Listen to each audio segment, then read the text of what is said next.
Hi, it's Alaska Granny. If there's one thing I've learned from this shutdown of 2020, having an ample supply of food is absolutely critical to making sure that we can face whatever problems come along. No matter what emergency we face, we're going to need clean water and food. Food has been in short supply, it's been unavailable for quite some time, and the shelves have been bare, but it's beginning to be available again. And if there's one thing you should do is take this as a wake-up call. Now that we're getting back out there, take the time to stock up on more food. We know there's been a breakdown in the food supply chain. We know that crops have been lost. We know that animals are being slaughtered and not sent to the market. So stockpiling food is paramount to your future. Every time you go to the store, get some rice and beans. Get a variety of them. The one thing you want to do is have variety so that you have different flavors, so you don't have food fatigue going forward. Once you have a variety of rice and beans, I have a great recipe for survival soup. It's made from a variety of the dried foods in your pantry. You can stir these ingredients together, store them in a mason jar, and just add water and boil, and you can have a nice hearty protein-filled and flavorful meal, no matter what the circumstances are. How do you make survival soup? It's simple. You just need a few ingredients. You need kidney beans, barley, lentils, green split peas, chickpeas, and rice. These are cheap to buy foods, they're very long lasting, and they're full of nutrition, and they're versatile. How do you make survival soup?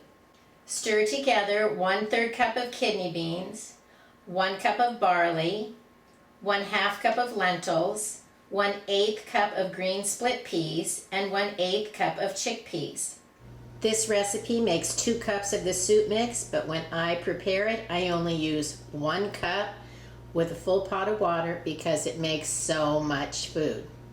Store them together in a mason jar. Store your rice separately because you want to cook the first combination of ingredients for 1.5 hours, then add your rice and cook it for another 20 to 30 minutes. Fill your pot with as much water as it'll hold, and now you're adding 1 cup of your bean mixture. Now you can add a bouillon cube, some powdered bouillon, or chicken broth, but if you're adding liquid broth, reduce the water by that liquid amount so that your pot doesn't boil over. It's been simmering for 1.5 hours. It's time to add the rice.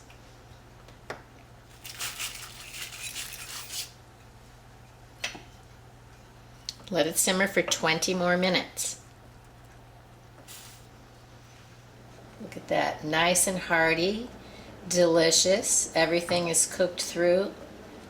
And you season it the way you would like: garlic, onion, cayenne, salt, pepper. It's up to you. You can add canned, frozen, or dehydrated vegetables or a little bit of meat. You can make survival soup your own according to your needs, your tastes, the flavors that you enjoy, and the foods that you have on hand. But it's delicious just the way it is. Survival soup is a recipe that you can mix together the ingredients, store them in mason jars, or put them together as you want to make them. I like to use 1 cup of the mix when I'm making survival soup.